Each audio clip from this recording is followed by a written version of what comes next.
report tonight on our planet as we mark Earth Week here at NBC Universal with a dramatic example of how connected we are to the environment.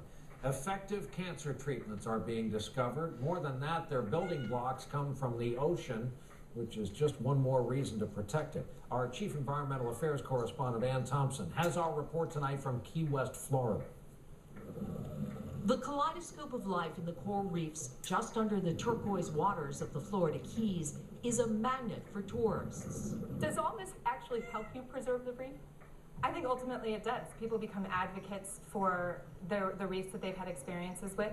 With corals already under siege from pollution and climate change, the Nature Conservancy's Stephanie Weir thinks the best way to connect people to the reefs may be through what snorkelers can't see.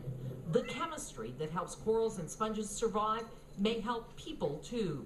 What we're doing is taking advantage of that chemistry and turning those chemicals into drugs to save lives.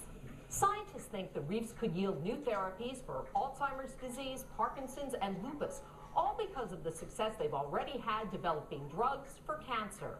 Arden O'Connor beat leukemia with help from ERA-C, a chemotherapy drug originally derived from a sea sponge. Without it, O'Connor says she could have died at age 26. Did you ever imagine what would make you better would come from the sea?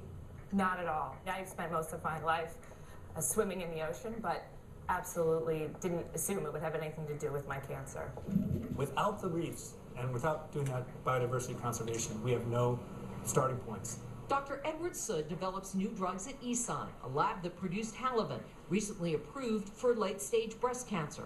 A Japanese scientist discovered the compound in a Pacific Ocean sea sponge. In order to make this natural product a drug by synthesis, we would require over 60 steps.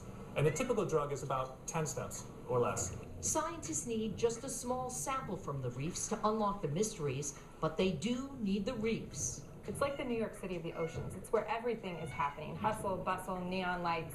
A small contribution that could make a big difference for the oceans and mankind. Ann Thompson, NBC News, Key West. That's our